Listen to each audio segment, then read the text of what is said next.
Welcome to the Reschool'd Podcast, the show that discusses all the things that schools may have missed, with your hosts, AJ Kuti and Jason Gordon.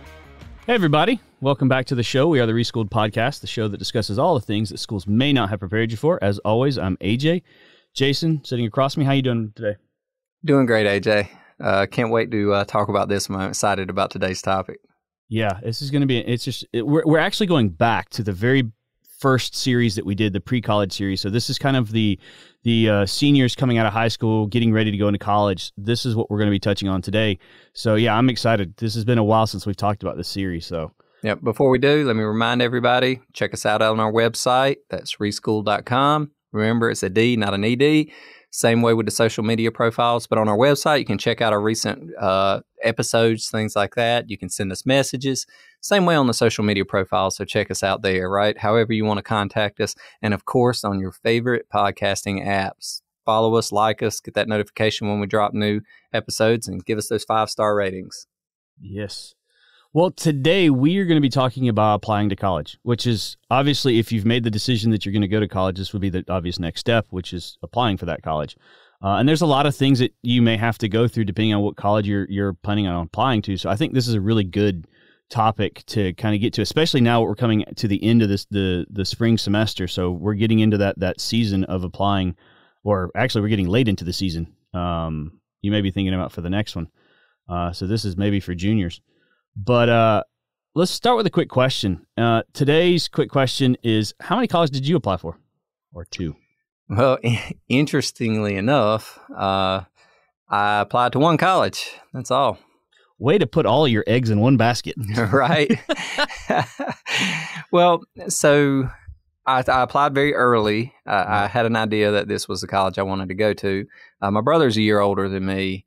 And, you know, we kind of worked through things together, and he went to this college ahead of time, a year in advance of me. And it was honestly a very affordable state college, plain and simple, but it was in a nice location, and we liked the school. So just out of virtue of cost, yeah, and I liked the school already. That was where I was going to go. And I applied very early. Okay, I applied as pretty well as early as you possibly can, and that it might have had something to do with it. But I got notification not only of acceptance at the same time, I got some outstanding scholarships, academic scholarships that paid for more than the tuition. It paid for room and board, books, tuition, and a little bit more actually. It paid for everything, right? It paid for my life at college other than spending money. And, well, that was cemented. I mean, there was no reason at all to apply anywhere else because, I mean, there wasn't anything going to be able to match it, quite frankly. So it made the decision easy for me. Yeah, I hear you. I was different. I think mine's different just in general. I applied to two colleges. Now, one of the colleges I'd already been accepted to because I was going through, I was actually taking college classes while I was in high school. Oh, dual enrollment?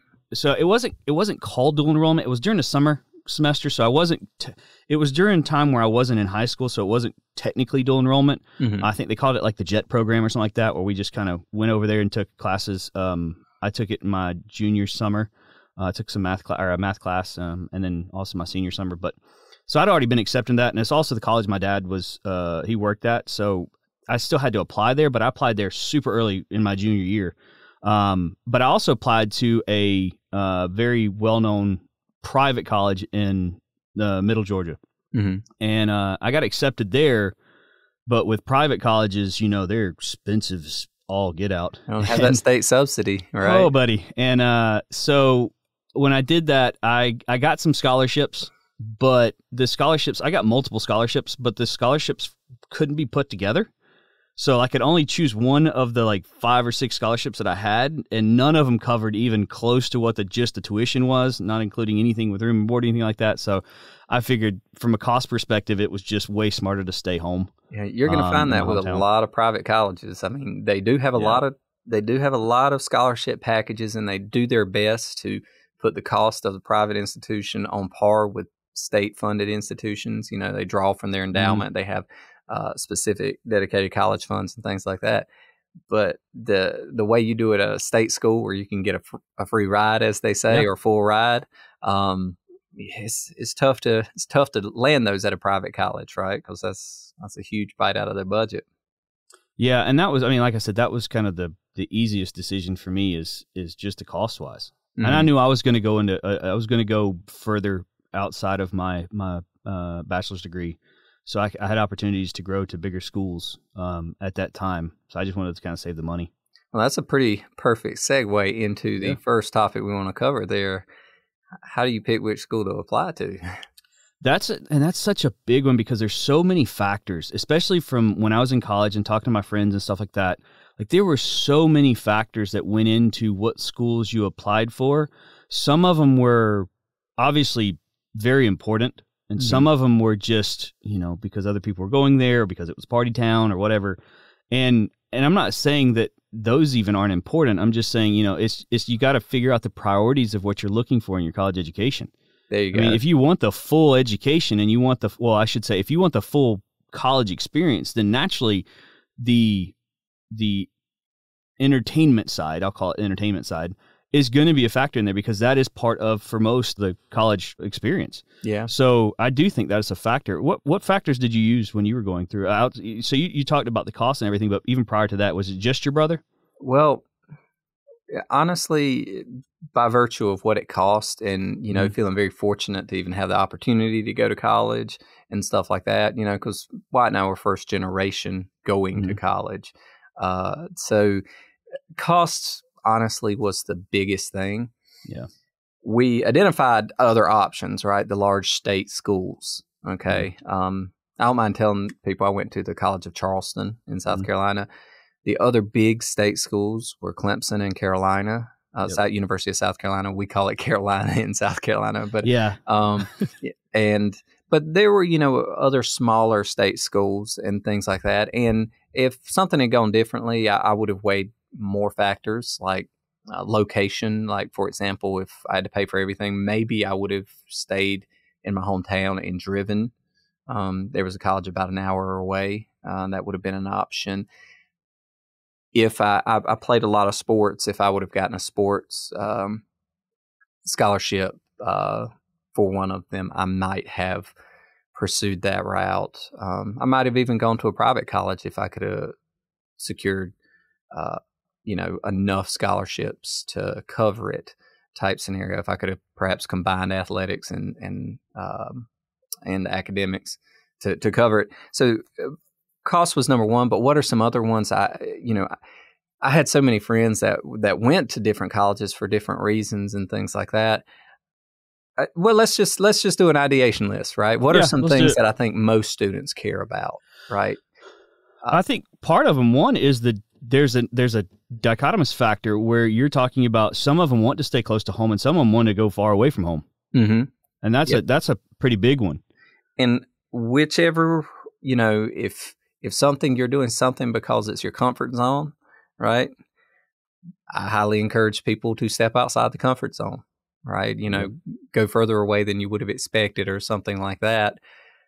But once again, if that's not feasible, if there are other factors that overweigh that, then, but it is a consideration, right? Pushing yourself. And I highly encourage parents who might be listening to this. You might want your kids to stay close to home, or your kids might want to stay close to home.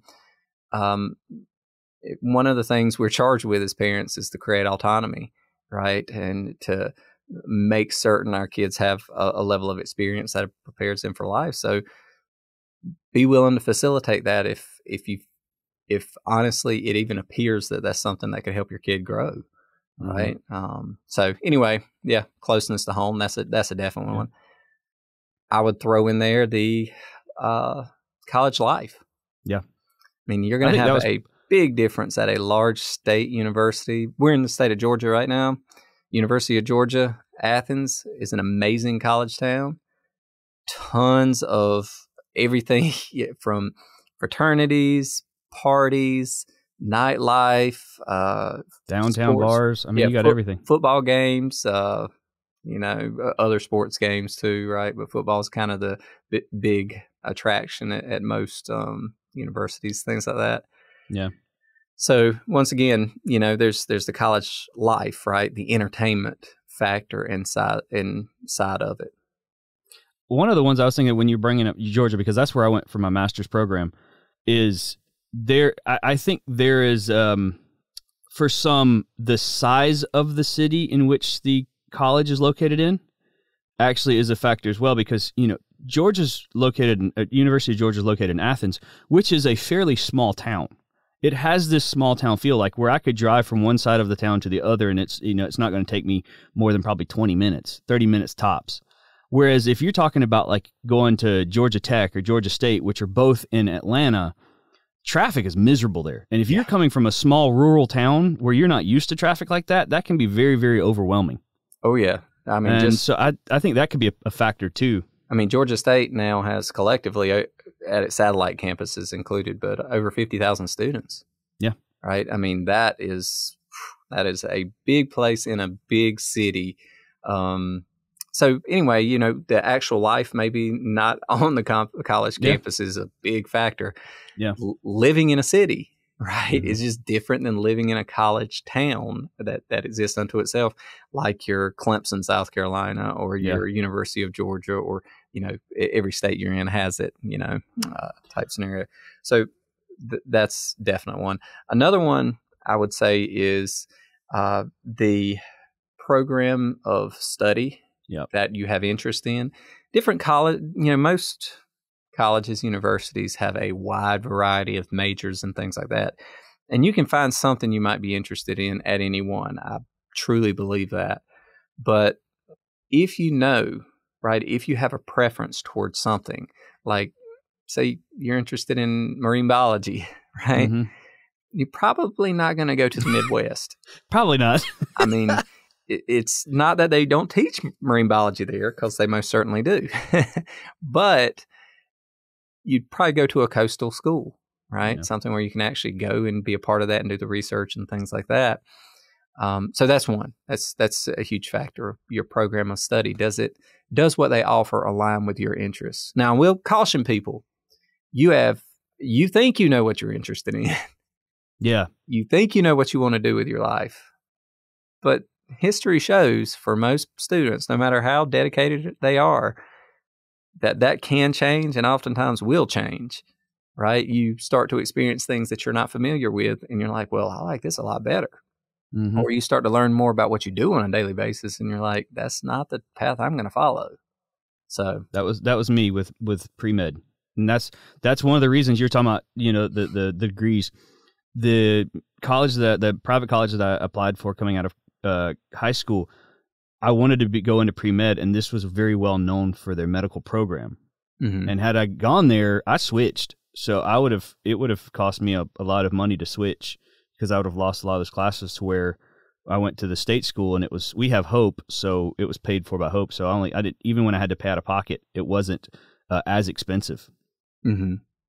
Absolutely. One of the ones I think we need to bring up is something that our college that we teach at prides itself on, is the lower college, the class sizes. Yeah. I mean, that's a huge one I've seen with students, especially in the summer when we get a lot of transient students from the larger colleges. They talk about is because, for me, I teach intro to financial accounting and intro to managerial accounting. You go to a larger state school, those are going to be 250, 300 deep in students, where our campus is we only have max 40. Right. And be able to have that interpersonal relationship with the students and the teachers, it really it eases the mind, and it doesn't make things as stressful, and it makes it more relaxing to ask questions in the class. Mm-hmm. And I think that's a huge piece. Yeah, one of the classes that I teach, the legal environment of business at larger state schools like Georgia, for example, a typical class size is auditorium, right? Yep. It's over 100 students. Yep. Sometimes as many, maybe not at UGA, but at other schools, as many as 200 or 300 students. Yeah. There's no personal interaction with the teacher. You're watching performing chicken on a stage, as I like to call it, right? Yeah. You're just a passive witness to whatever's being said up there. I honestly don't understand the benefit of that much more than video. You can create video, right, a recording, because your level of interaction is more or less the same. So Anyway, that being said, another one, and this one's pretty important, and think about this in a number of ways. Most people want to be around people like themselves. Yeah. That's a natural tendency we have. But I also encourage people to get out of that, right? To look for a college that's diverse, that has a different or wide variety of students from different locations, nationalities, backgrounds, things like that. So you get that aspect of diversity. I think, in prior episodes, we've talked about our college experience. I changed from biology to Spanish, which was a pretty interesting change, but it was because I went on a study abroad and I'd never been out of the country. And I was so fascinated by not just the language, the culture, the cultural differences. When I got back, I got so involved in the language school. All of the people I hung around with, all my friends, were foreigners because they tend to coalesce, right? Again, the not being from here type thing was one of those things that brought people together. And I just wanted to be in that group. So some of my best friends were Hispanic, European, well, really, it was Hispanic or European, one and two. That was kind of where they were from, type scenario. But I got exposed to so much, and one of my best friends was a musician, and so I spent so much time in the School of Music. Where, by the way, almost everybody in there in the School of Music was from a different country because they recruited so widely. Mm-hmm. It was just, it changed my entire life. I came from a small cotton farming town in South Carolina, right? It's kind of diverse in between white and African American, but it is highly segregated in terms of not legally, but in terms of the population you tend to hang out with and things like that. The population is very split, right? Mm-hmm. So you didn't get a whole lot of interaction and things like that So the college environment just opened my mind in ways that I never could have thought about. And until you experience it, it's something that's difficult to value, right? So I encourage, right, that people start to think along those lines of, how am I trying to expand myself? How am I trying to make myself into a more mindful person, right? Open to understanding of other people, understanding of other cultures, understanding of things comes through exposure. So once again, look at the student body, see whether, it's not just about the college life and how much fun you're going to have. It's not just about the career path you're going to follow. It's about who you are as a person and how that's going to help you develop. And being exposed broadly is extremely valuable. Well, and these are just a few of the factors that go into choosing the schools. There's plenty of other ones, but these are probably the most commonly used or commonly thought of ones. Well, let's get into the application side of it. What are the parts of the application? And we talked about this before we started the show, but there are commonalities across the board of every college does this. And then there are certain things that certain colleges do to add on to or supplement their application process. So let's talk about the common ones first, the ones that's just straight across the board. Yeah. Filling out college applications myself. Yep. Name, age, right? Demographic background. If, sometimes, it's a question as to your willingness to submit that. GPA from high school, classes taught, classes taken, if you were in any specialty programs or stuff, your GPA, and then your involvement in high school. So it's kind of like running down your resume in terms of your prior academic performance and things like that. And then most of them ask you, again, in that initial front page application, what program you're interested in. Yep. Right? So bare bones, who are you in your past type scenario, and just a question, a simple upfront of what are you applying to? Are you applying to a specific school within the college, or what is your intended course or track of study? And then the other piece is they want your transcript to prove that you've got you're on your track to get your high school diploma. And depending on where you were wanting to go, and depending on kind of the time, we just got past this time actually because of the pandemic, but your SAT scores or your ACT scores, depending on what they take. They want those submitted as well. Mm-hmm. I think those are the common ones. Those you're going to find in every college out there. Mm-hmm. You have some other specifics. One that came to mind was the essay portion of why you want to, why you want to go. They usually have like 3 questions that you write an essay for to say, okay, why do you want to do this? What is your goals in life with this degree? Yada, yada, yada. That's a pretty big one. Some of them even have interviews. So it's a second step. Typically, you see those a little bit further, maybe in your master's, getting into master's graduate programs and stuff like that. But even that, I mean, if you're talking about a private school and you're going for scholarships, you may have to go through the interview process. Yeah. And I got to echo on those essays, that is a differentiating factor for so many schools. Okay. That first chopping block might be a cutoff for GPA or might be a cutoff for accession test scoring. But then you're in a pile and, a lot of people who get accepted aren't going to go to that school. But they have to do the math and say, how many should we accept? But we have more applications than we have people we can accept. Well, they look to those factors. They start reading through your essays and stuff like that. So putting in the time and effort in the essays, that is huge. Okay. A couple other things they tend to look at. Some schools require a portfolio, like creative type schools. Okay. So, say, one of a premier college here in Atlanta, Georgia, in that regard is Savannah College of Art and Design, SCAD. Right, it's one of the best art and design schools in the country. It requires a full-blown portfolio to get in whatever area of interest, right? So you have to identify that area of interest and then, supply supporting information for it. And then lastly, this one that I can think of, it bothers me a little bit that they ask this information. They ask about your parents' background. They ask about, are you a legacy at the school?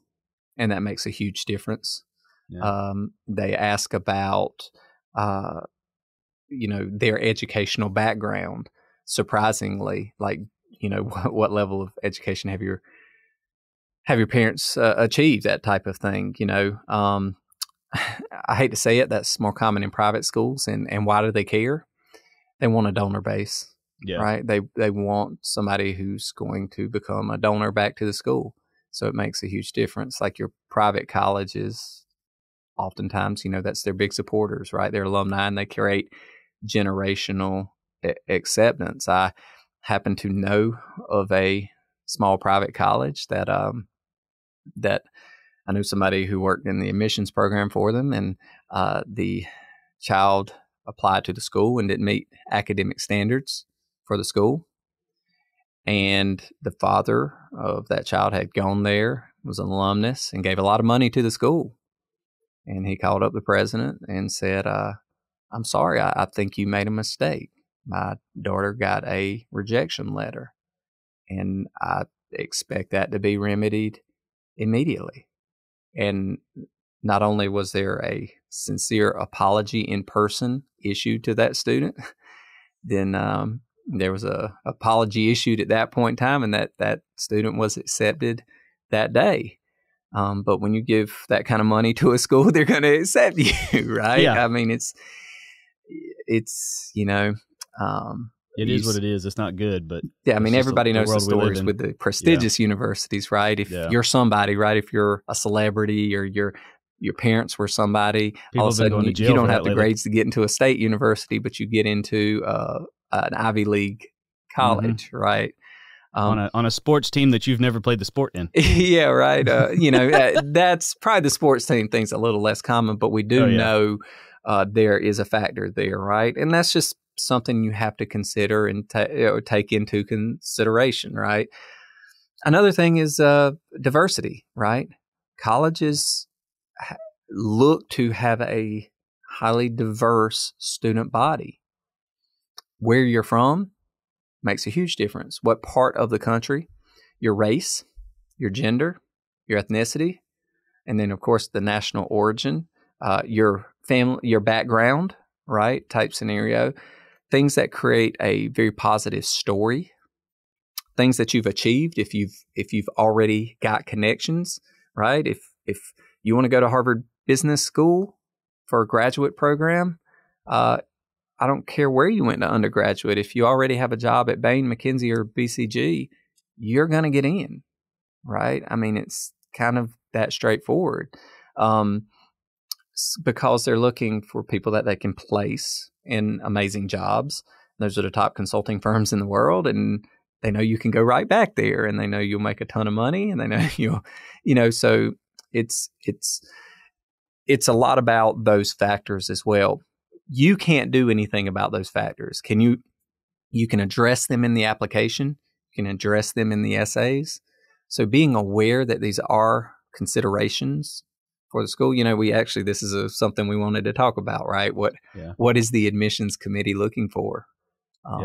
And that's one of the big things, right? They want a student body that's well represented across the board, and they want a student body that's, particularly at private schools, that's going to donate back.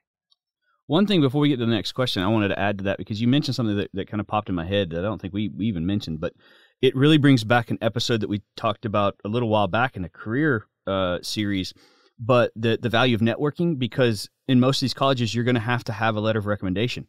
Yeah. And that letter of recommendation can have a really heavy weight on your ability to get accepted. If you get the right person because you have the right connections with the person through networking or whatnot, then your likelihood of getting accepted in that college goes significantly higher too. Absolutely. If you can meet an alumnus that recommends you, right, that are willing to put their name on the line for you, that will help a ton. Something you mentioned about interviews.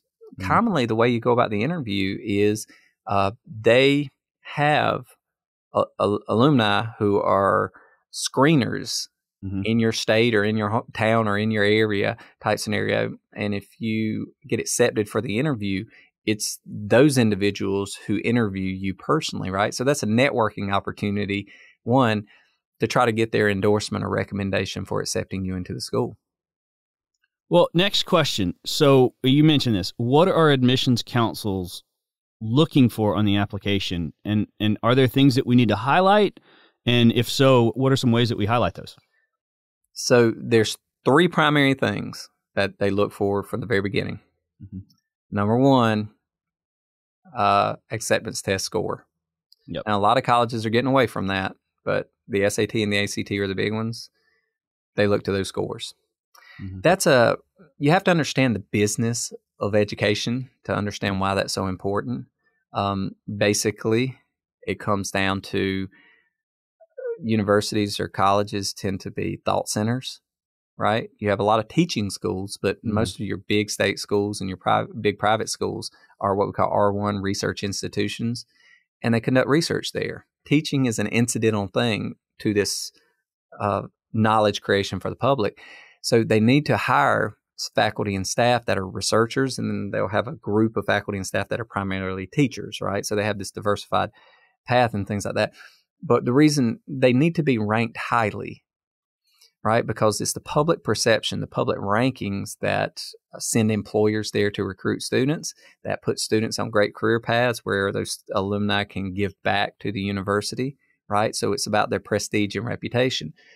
If they've got the money and the prestige and reputation, it's a reinforcing cycle. They get applicants of the professor pool that want to do the research, that want to build the profile further, because the primary ranking factors are research and job placement, right?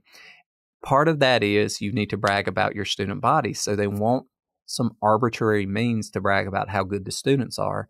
They look towards SAT score and GPA.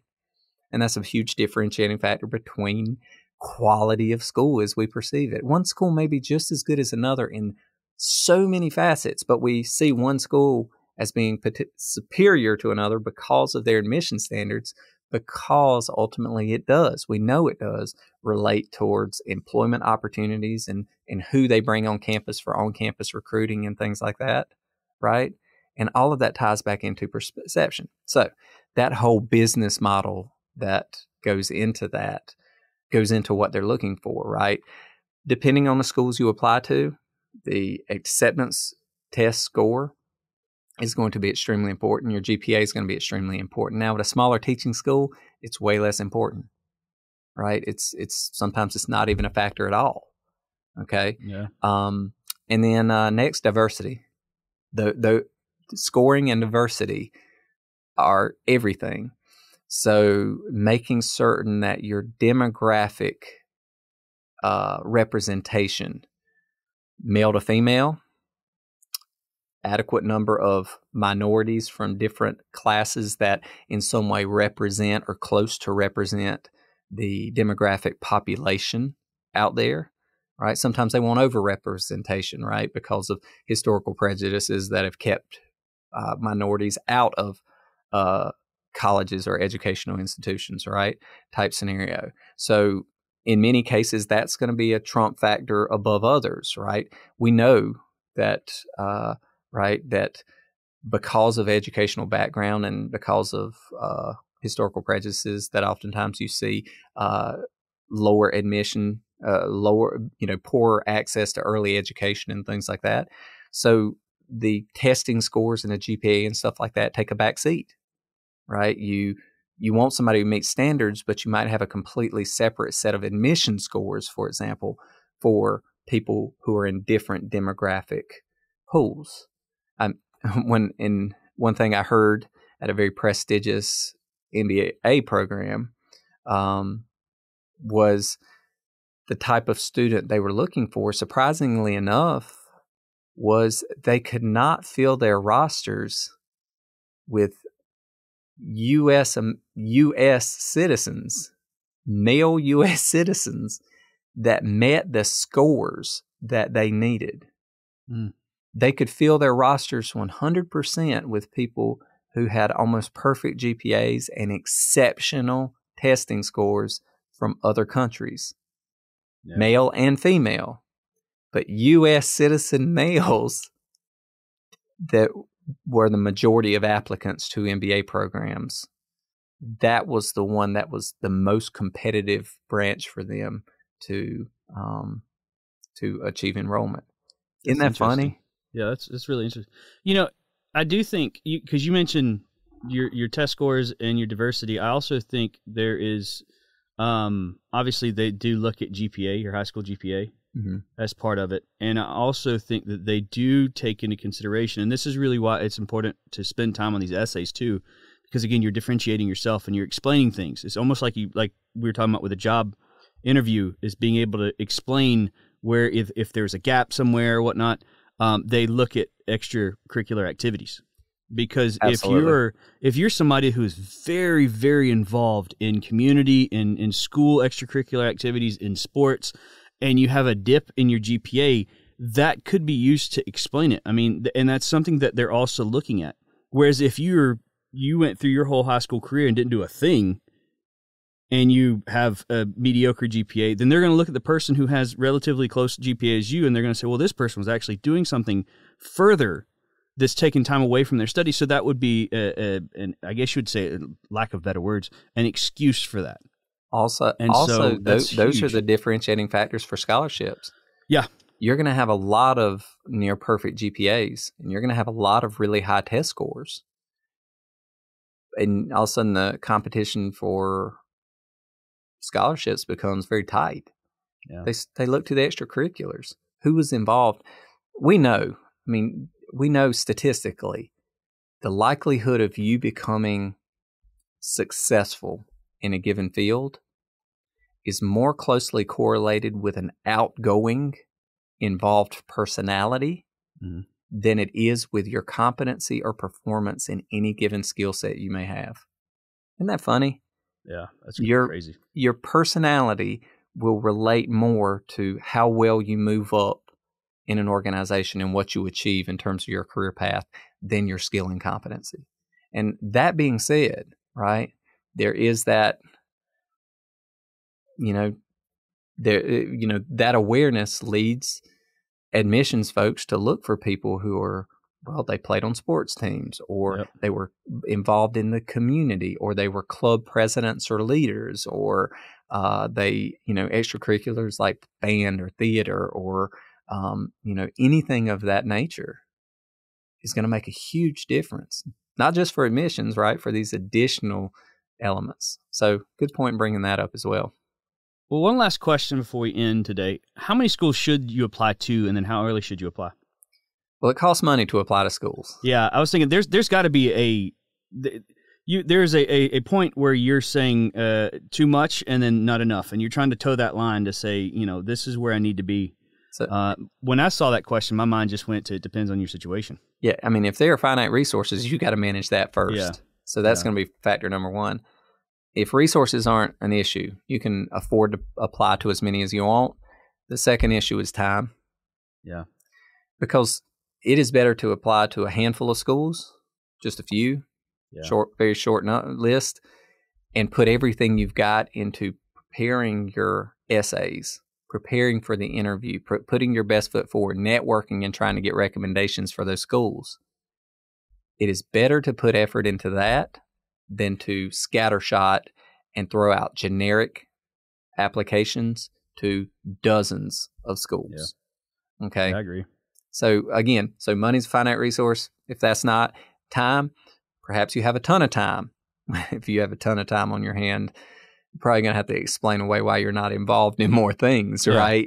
Type thing. You're probably not as attractive as a student, right? You're not working. You're not involved in growing yourself as a person. Like, why do you have so much time? But anyway, so say neither one of those, you can make the time to apply. I think it makes sense to then start looking at a wide berth of schools that meet those different factors we were talking about as to what for your program makes sense, okay? And start narrowing it down. Perhaps you apply to as many as 10, but people who apply to more schools than that, right, I really don't think it's worth it. I don't think you can adequately consider the options for all of those schools, right, type thing. It may cause you more stress than it's worth. So do the research, find out about the school, start to, dig deep and visit the campus, right? Try to sit in on a class, do a campus tour, talk to professors and student groups and things like that to get a feeling of the school. And while you may tour and look at 20, 30 schools, which takes a lot more time than you'd believe, right? You may only end up applying to 5 to 10 of them. But you should have them in tiers, right? Yeah. Ones that you feel comfortable that you definitely should get in, right? There should at least be 1 or 2 of those. There should be a mid-tier group where these are schools you'd really enjoy going to, you think would fit well, but it's going to be competitive. And then you should shoot for the stars on a few, right? The reason Harvard gets so many applications, or Yale or Princeton or MIT or Stanford or all of these other amazing private institutions get so many applicants, it's because they have a reputation of being very good schools, and people are just like, $300. I'll just, throw it out there. You never know. See if I hit the lottery. Yeah, you never know. And I mean, automatically, the odds of you getting into those schools are very low because their reputation has gotten their applicant pool up so high. And then, you're getting valedictorians from a lot of schools, right? You're getting people who are already very successful in life, musicians, actors, things like that already have achieved wealth and fame. Well, they're going to get in.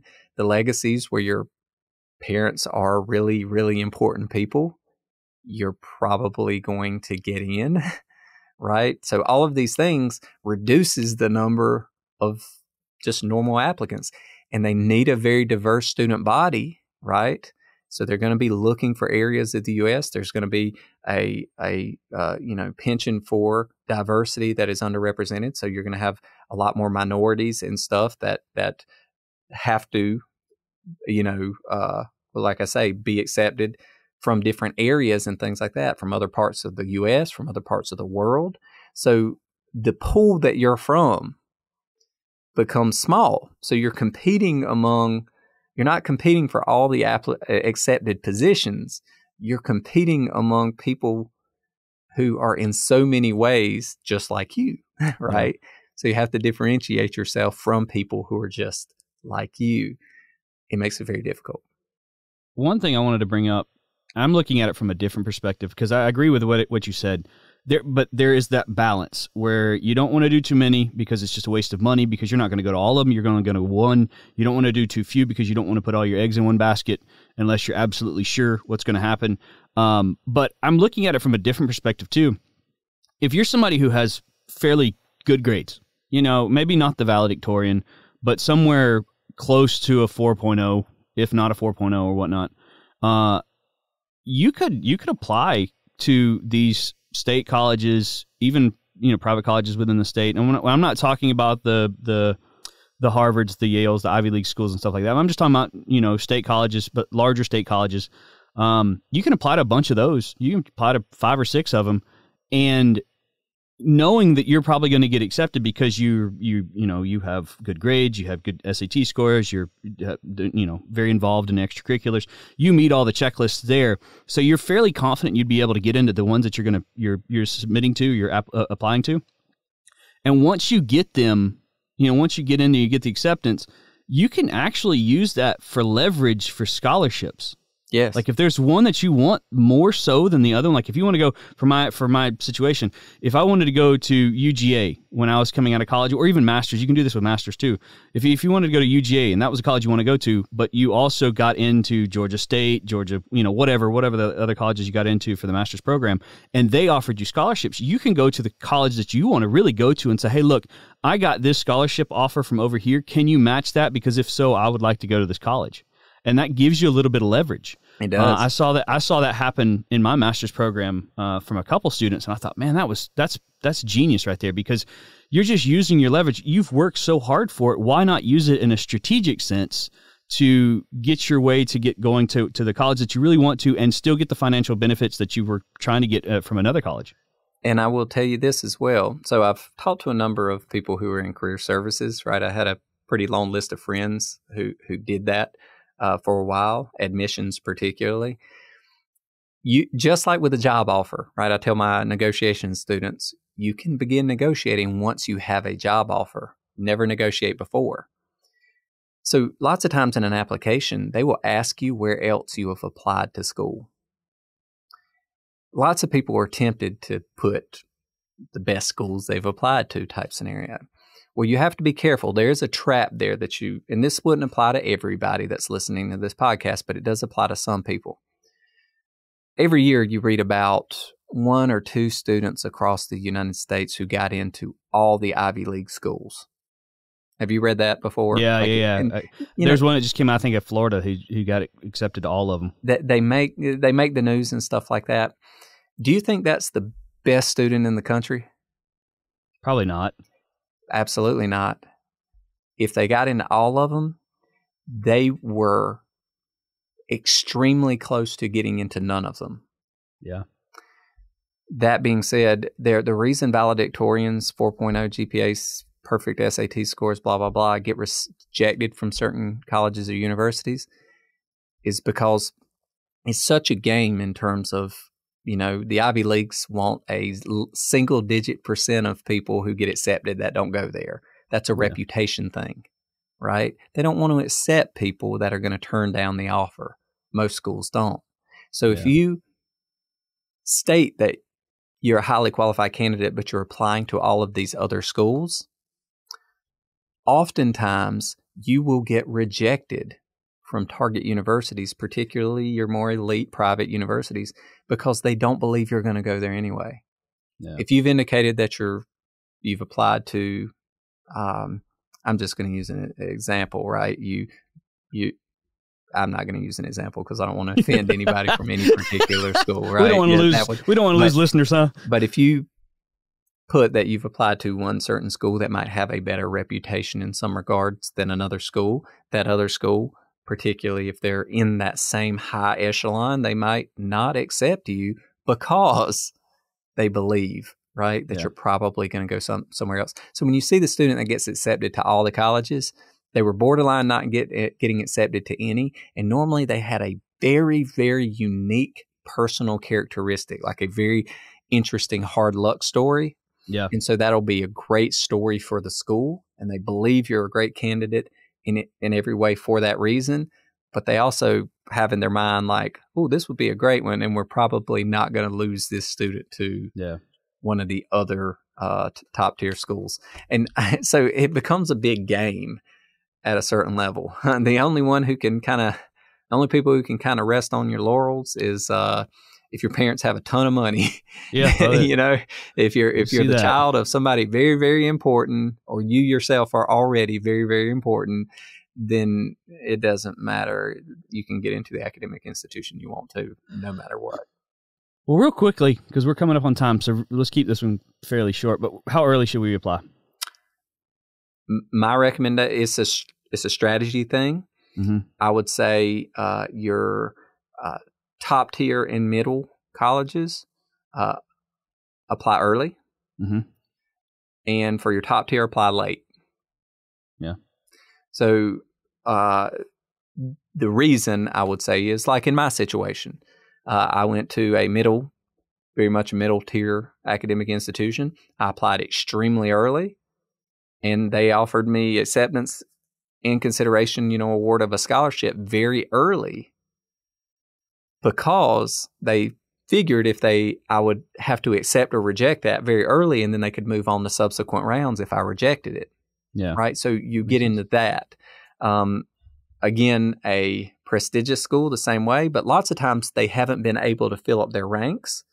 They may reject someone first round of consideration if they have those rounds of consideration. Sometimes it's rolling throughout, and your timing is going to be slightly less important, or there's going to be a different strategy or tactic to pursue. But applying early has tons of advantages, particularly for high tier and middle tier, and then applying last, right, to your high tier schools is very important. It doesn't really matter with your lower tier schools, right? There's probably going to be availability all the way through, and if you are a qualified candidate, you're probably going to get in. So those are my recommendations there. Early for middle tier and high tier, and late, right, for upper tier. So you got the rejection from, let's say, Stanford, right? Then towards the end of the cycle, you apply to MIT. Yeah. So. Well, I agree with you. So I'm not going to add too much to that. We don't want to spend too much time. Well, it's been a good show.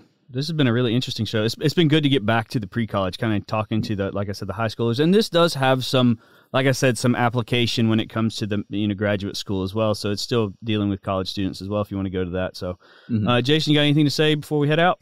Just remind everybody, we want to talk about the things you care about. Let us know the things you care about. Hit us up on the socials. Send us an email from the website. Anything like that. If you've got questions, we'll answer them on the show. So. Well, awesome. Well, guys, we've had fun. Until next time, we hope to see you there. Goodbye. Take care. Thanks for listening to the Reschool'd Podcast. Be sure to head over to reschool'd.com for news and other information on things we're getting into.